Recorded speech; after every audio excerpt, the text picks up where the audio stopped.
Kita mulai ya perkuliahan kita pada siang hari ini tentang nutrisi, eh, protein, energi malnutrisi, kemudian defisiensi mikronutrien dan child growth ya. Nah, ini apa namanya perkembangan dan pertumbuhan seorang anak yang optimal ya. Jadi itu sangat dipengaruhi oleh sistem imunnya, kemudian kematangan dari dan fungsi dari sel-sel otaknya, kemudian berat badan ya dek ya. Nah, ini nanti kan kita pelajari ya. Kemudian muscular development and growth, kemudian pencernaannya bagus ya, kemudian apakah terdapat resiko alergi atau tidak pada anak dan bayi ya. Nah, kemudian untuk nutrisi secara garis besarnya ya, nutrisi dapat dibagi dua, yaitu makronutrien dan mikronutrien. Yang termasuk dalam makronutrien adalah karbohidrat, kemudian lemak, protein ya, yang seperti kalian mungkin sudah sering dengar sebelumnya ya. Kemudian untuk mikronutrien terdiri dari vitamin dan mineral. Vitamin itu terdiri dari vitamin yang larut lemak dan vitamin yang larut dalam air ya. Jadi fat soluble vitamins dan water soluble vitamins. Yang fat soluble vitamins terdiri dari vitamin A, D, E, dan K. Kemudian water soluble vitamin terdiri dari vitamin C, B1, B2, niacin, B6, folat, biotin, pantothenic acid, dan B12. Nah, kemudian mineralnya ada makro mineral, kemudian ada mikro mineral. Yang makro mineral meliputi kalsium, fosfor, magnesium, natrium, kalium, klorida, sulfur ya. Kemudian untuk mikromineralnya ada iron, kemudian zinc, iodine, selenium, mangan, fluoride, molybdenum, koper, kromium, kobalt, dan boron.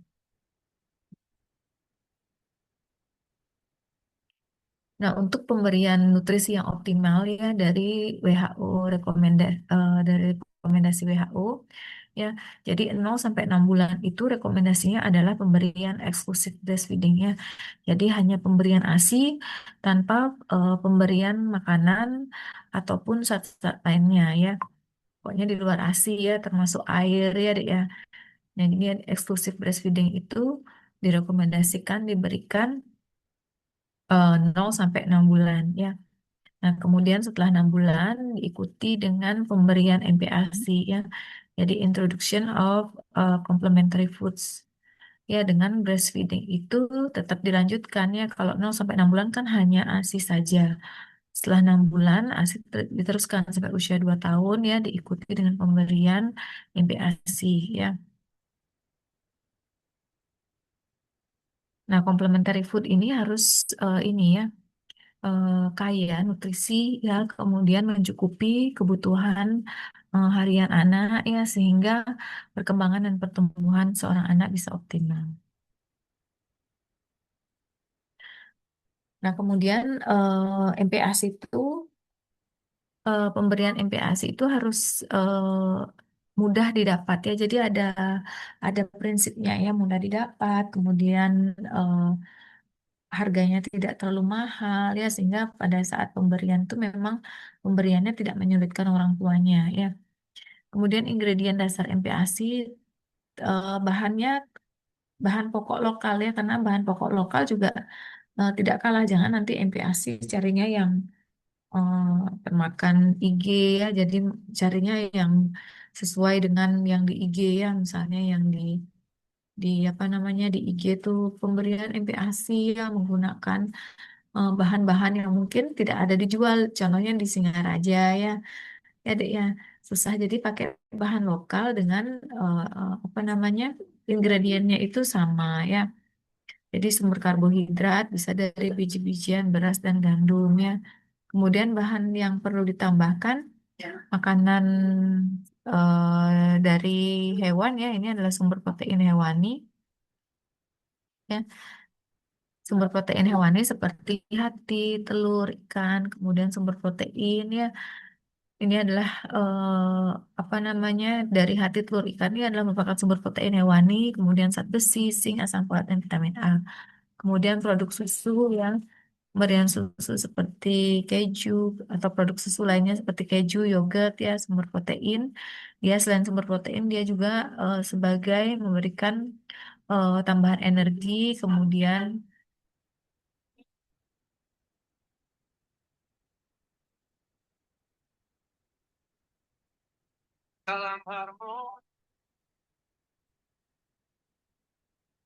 kalsium dan vitamin B. Kemudian kacang-kacangan ya, jadi kacang polong, buncis, kacang tanah, kacang kedelai ya sumber protein yang bukan sumber protein dan zat besi. Buah dan sayuran juga perlu ditambahkan ya, walaupun jumlahnya ya untuk porsinya berbeda ya, porsi orang dewasa dan porsi anak. Jadi untuk porsi anak, sayuran, buah dan sayuran itu porsinya lebih sedikit ya. Nah, berbagai macam buah dan sayuran seperti wortel, tomat ya ini udah kalian tahu ya yang mana sayur, yang mana buah ya. Kemudian lemak dan minyak ya, ini sumber energi tinggi dan lemak esensial tertentu yang dibutuhkan anak untuk tumbuh. Nah, ini adalah kebutuhan MPASI ya berdasarkan usia. Pada anak usia 6 sampai 8 bulan, ya kebutuhan untuk tambahan ASI adalah sekitar 200 kilokalori per hari. Untuk teksturnya biasanya dimulai dengan bubur, kemudian makanan yang dihaluskan, ya kemudian untuk frekuensinya itu diberikan 2 hingga 3 kali per hari, tergantung nafsu makan bayi. Ya, nah 2-3 kali makanan, kemudian diantaranya itu dapat diberikan 1 hingga 2 kali snack. Ya, kemudian jumlah makanan rata-rata ya jadi mulai 2 sendok, tingkatkan bertahap sampai setengah mangkok. 250 mililiter ya untuk volumenya di usia 6 hingga 8 bulan. Kemudian di usia 9 hingga 11 bulan, nah itu kebutuhan untuk tambahan ASINya berdasarkan kalori yang dibutuhkan adalah 300 kilokalori per hari. Ya untuk teksturnya ini adalah makanannya sudah dicincang ya. Makanan dipotong-potong atau dihaluskan ya. Kemudian makanan bisa dipegang ya oleh bayi ya. Jangan memberikan makanan yang bisa langsung masuk semuanya ya, yang bisa langsung tertelan. Nah, resiko tersedak pada bayi. Nah, untuk frekuensinya pada bayi usia 9 hingga 11 bulan itu diberikan 3 hingga 4 kali per hari ya. Nah, di antara waktu makan 3-4 kali dapat diberikan snack 1 hingga 2 kali ya. Nah, untuk volumenya itu adalah sebesar setengah mangkok atau 250 mili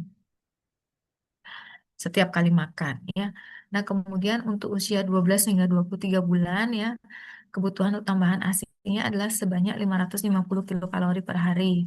Nah, untuk teksturnya ini sudah bisa diberikan mulai usia 1 tahun, sudah bisa diberikan makanan yang sama dengan anggota keluarga yang lain ya. Jadi asal jangan pedas ya, dia kan belum bisa dia makan pedas ya. Kemudian diberikan frekuensinya adalah sama ya di usia 9 hingga 11 bulan 3-4 kali per hari ya kemudian di antara waktu makan 3 hingga 4 kali itu diberikan snack 1 hingga 2 kali ya. Nah kemudian jumlah volumenya itu adalah 3/4 mangkok ya hingga penuh ya.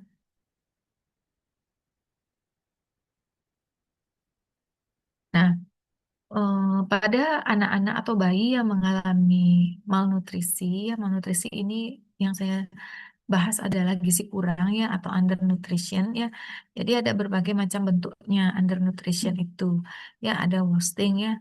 Jadi wasting ini kalau beratnya tidak sesuai dengan tingginya. Ya biasanya ini adalah suatu tanda malnutrisi yang akut ya. Kemudian ada istilah stunting. Nah, stunting ini adalah tinggi seorang anak itu tidak sesuai dengan tinggi anak seusianya. Ya, nah ini biasanya stunting diakibatkan karena proses malnutrisi yang kronis, ya, Dek, ya. Jadi biasanya berat badannya dulu tidak naik-naik ya selama beberapa bulan ya, kemudian tidak terkoreksi ya dan tidak ada intervensi. Ya, setelah berapa bulan di grafiknya menunjukkan penurunan ya, Dek, ya. Nah, ini akan kelihatan nanti pada saat pengukuran tinggi atau panjang badan dari anak tersebut akan memperlihatkan nilai yang lebih kecil dibandingkan di anak seusianya. Nah, kemudian ada istilah underweight. Underweight ini kalau berat badan lahirnya lebih rendah ya, tidak sesuai dengan usianya. Ya, kemudian eh, penyebabnya bisa defisiensi dari esensial vitamin dan mineral. Nah, ini grafiknya ya, Dek ya. Nah, biasanya apa namanya? Ini kan usianya ya di bawah di usia 1, 4, 7, 10, 13 dan seterusnya ya. Kemudian set skornya ya dia. Nah biasanya eh, yang biru ini adalah hit for age ya. Jadi dia kenaikannya apa namanya di set score itu tidak memang kenaikan tinggi badan tidak terlalu pesat ya. Kemudian di kalau with for age ya, kalau berdasarkan usia ya biasanya dia rata-rata ya. Kemudian kalau yang merah itu with for length, nah ini biasanya apa namanya lebih terlihat ya dia kalau terdapat malnutrisi kronis.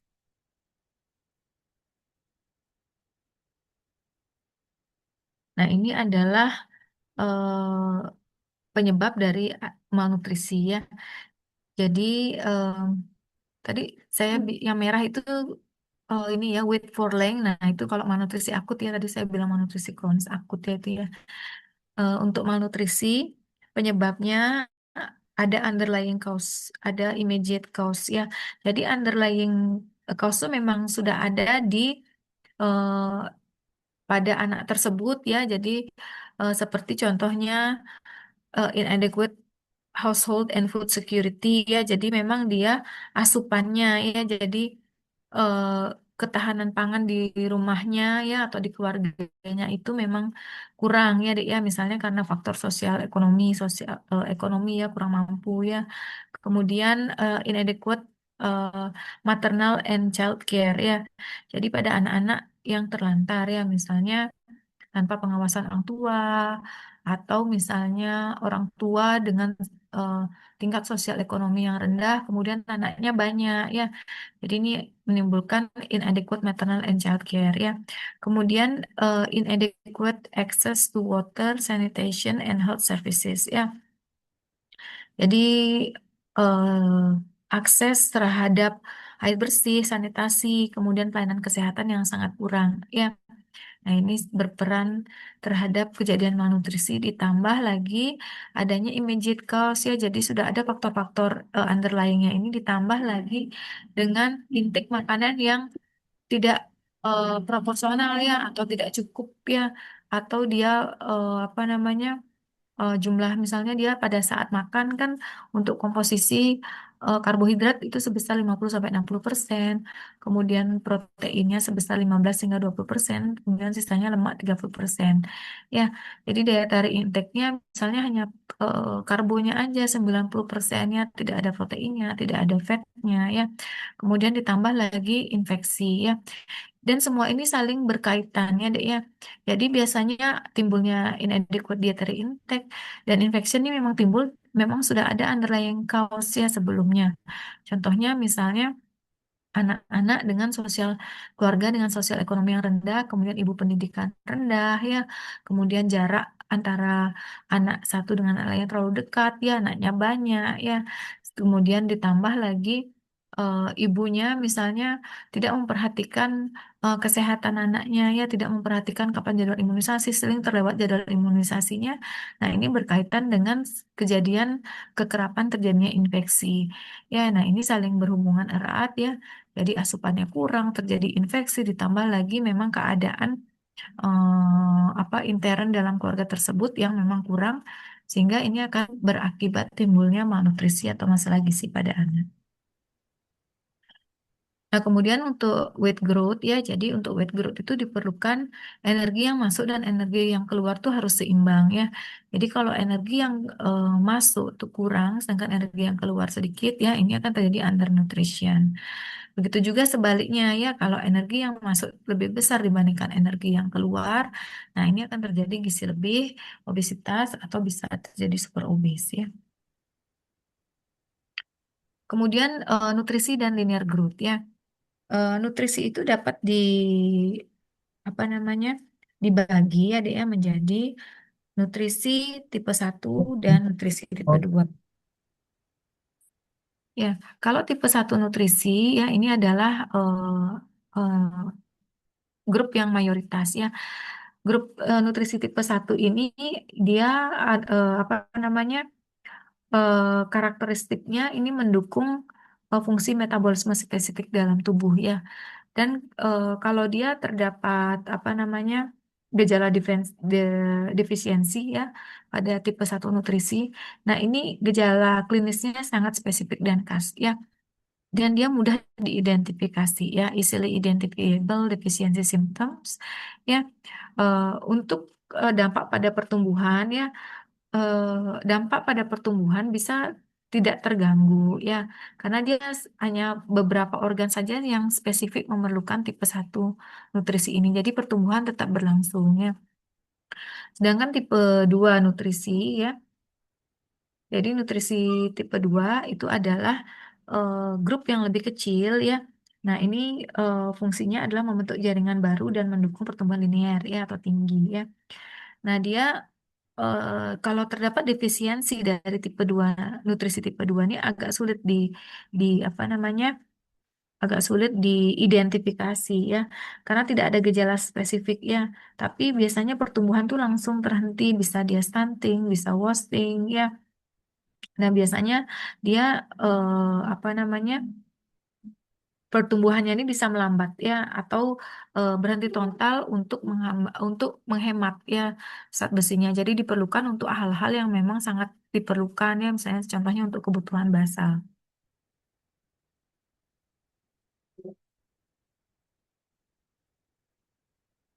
Nah, ini adalah nutrisi respon ya pada tipe satu maupun tipe 2 ya.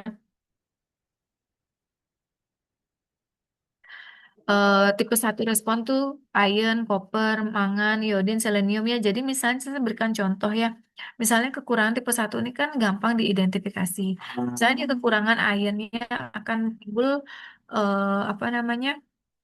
Akan timbul gejala defisiensi iron ya. Kemudian cadangan zat besinya juga berkurang ya deh ya. Sehingga nanti gejala spesifiknya anemia misalnya ya. Jadi biasanya gejalanya pucat. Nah, setelah dicek ternyata HB-nya apa namanya HB-nya rendah seperti itu ya.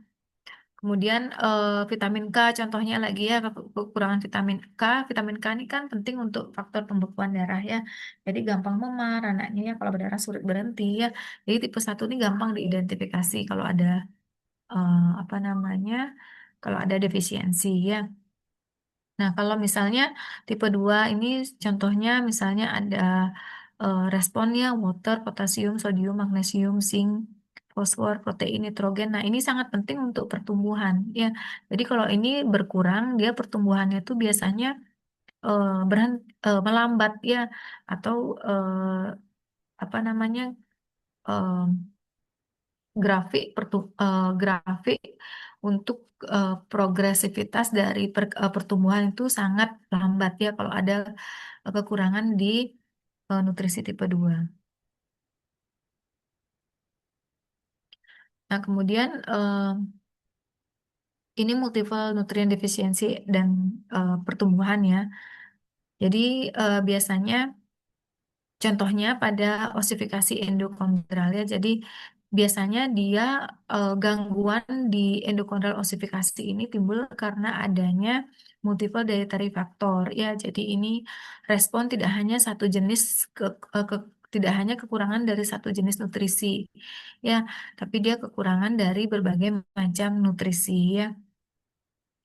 Nah, kekurangan biasanya kalau sampai pertumbuhannya berhenti yang walaupun mayoritas itu diakibatkan karena defisiensi dari nutrisi tipe nutrien yang tipe 2 ya, tapi biasanya terjadinya kelambatan dalam pertumbuhan diakibatkan karena adanya saling terkait ya, biasanya ada memang multiple defisiensi dari tipe satu dan tipe 2 nutrisi ya.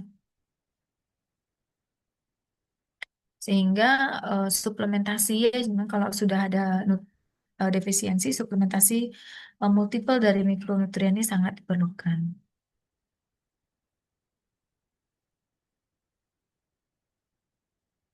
Nah, Biasanya pada anak-anak yang ditemukan stunted ya, pada anaknya, pada ibunya ya, setelah diperiksa memang terdapat defisiensi multiple ya, baik itu tipe 1 maupun tipe 2 ya.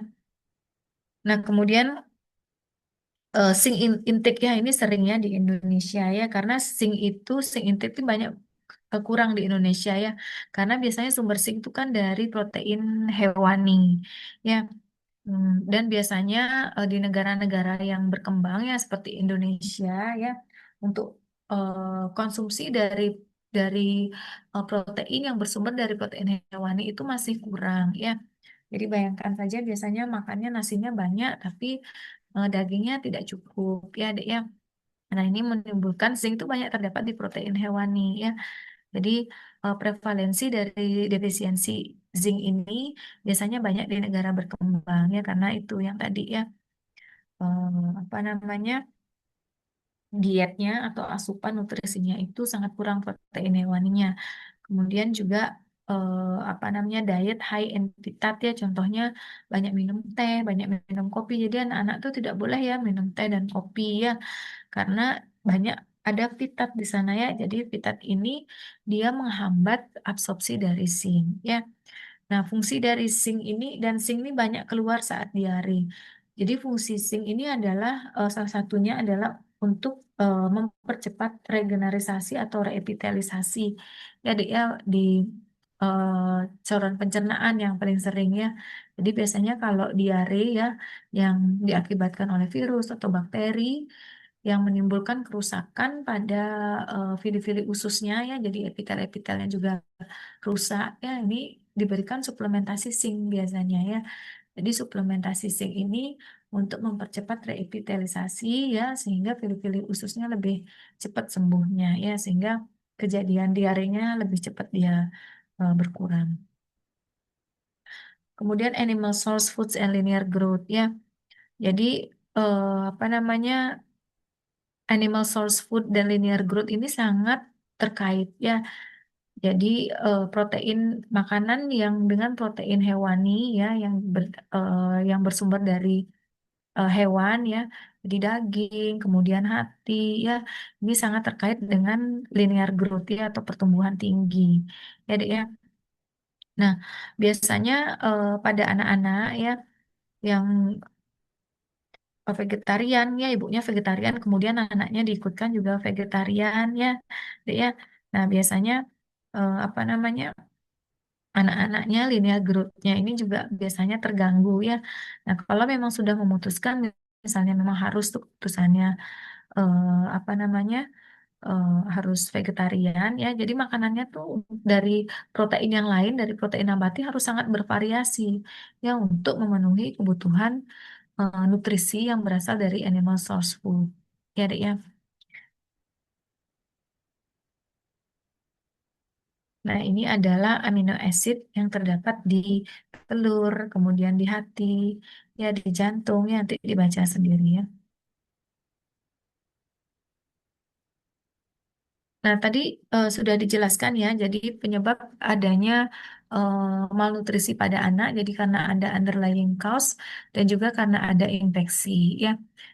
Nah, ini secara spesifik memperlihatkan hubungan antara infeksi dan poor linear growth in children ya. Jadi umum bisa digambarkan bahwa anak-anak yang sering mengalami infeksi ya biasanya ini akan terganggu ya. Jadi setelah berapa saat diukur itu biasanya dia eh, anak-anak tuh pendek ya. Kalau dibandingkan dengan anak-anak seusianya yang jarang sakit ya. Karena memang ada hubungan antara infection dan eh, pertumbuhan tinggi ya, Dek ya. Nah, ini patofisiologinya ya, Dek ya. Jadi adanya infeksi, yang penyebab infeksi kan macam-macam ya. Jadi karena hygiene-nya kurang, kemudian ada lingkungannya yang kurang sehat ya, eh, kemudian faktor imunisasi yang tidak lengkap ya. Nah, kemudian ini bahan-bahan yang menyebabkan apa namanya, agen sebagai penyebab infeksi. Nah, ini akan diingesti atau masuk ke dalam tubuh dari bayi dan anak-anak ya. Kemudian dia menyebabkan masuk ya contohnya ini melalui fekal ya, melalui oral ya, fekal oral ya, ini menimbulkan infeksi di enteriknya atau di saluran pencernaan ya.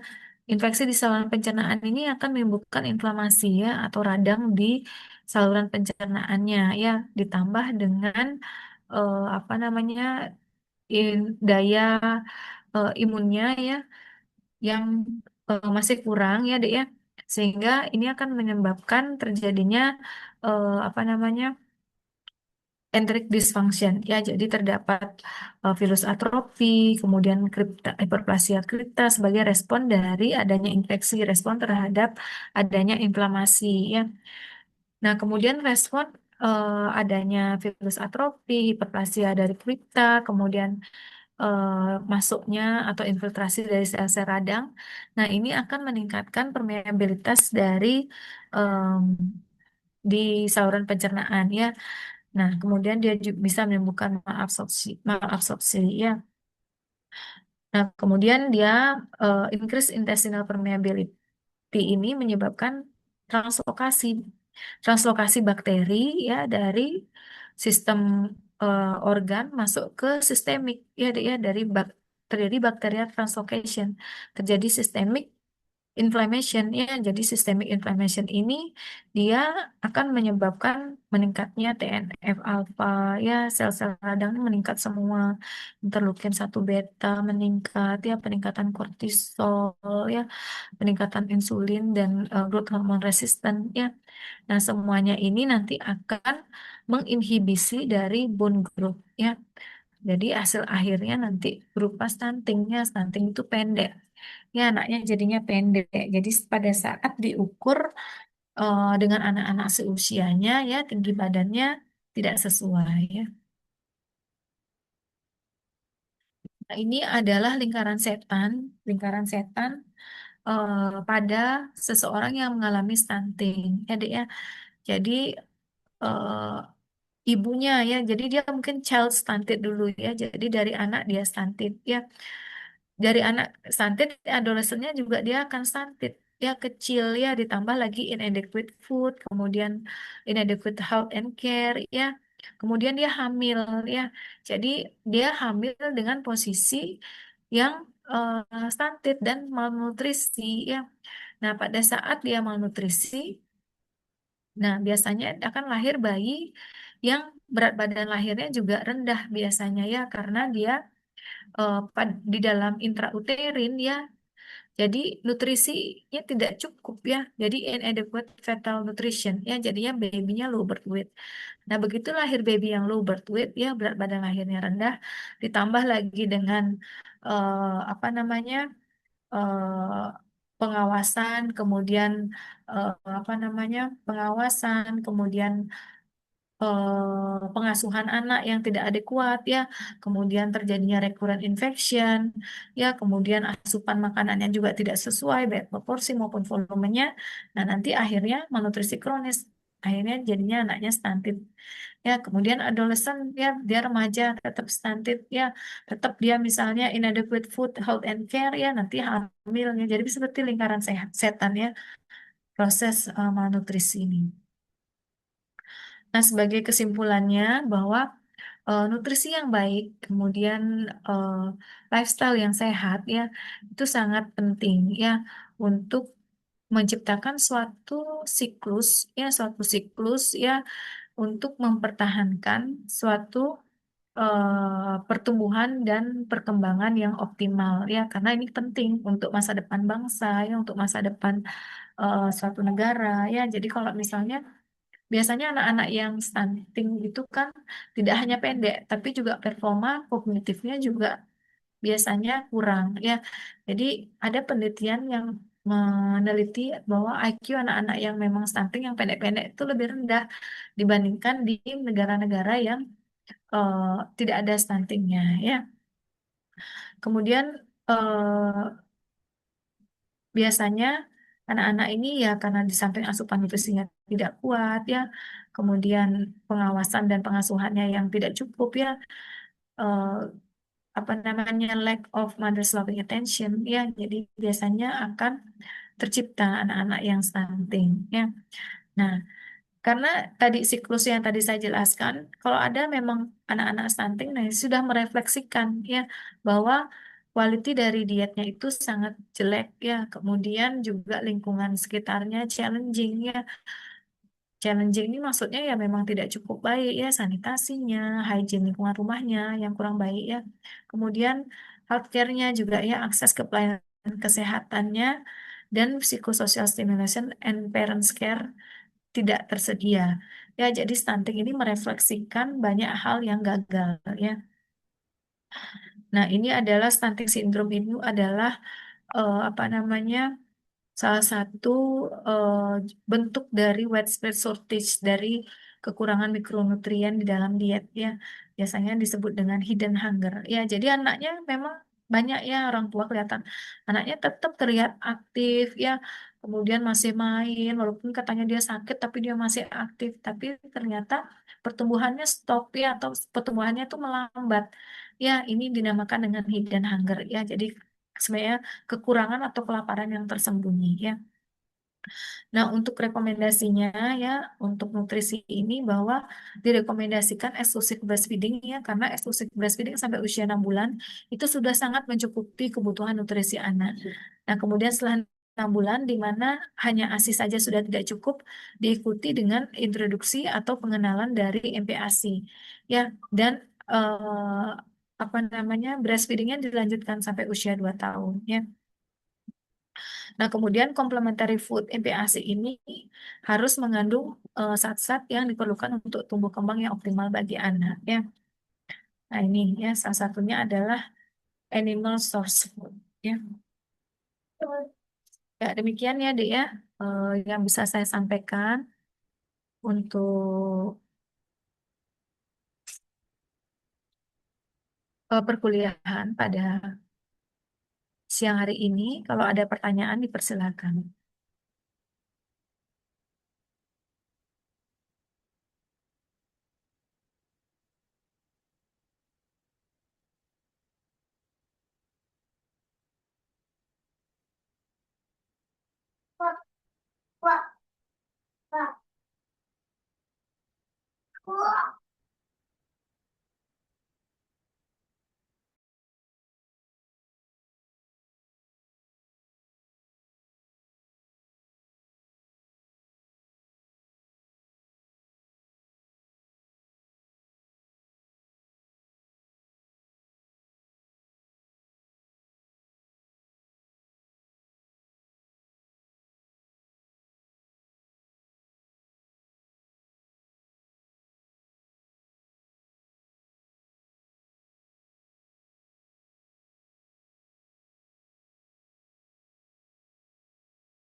Baik, kalau tidak ada pertanyaan, nanti slide-nya saya share ya, Dek ya. Nanti dibaca-baca lagi ya. Selamat siang, saya izin live ya. Terima kasih dokter. Terima kasih dokter. Selamat siang.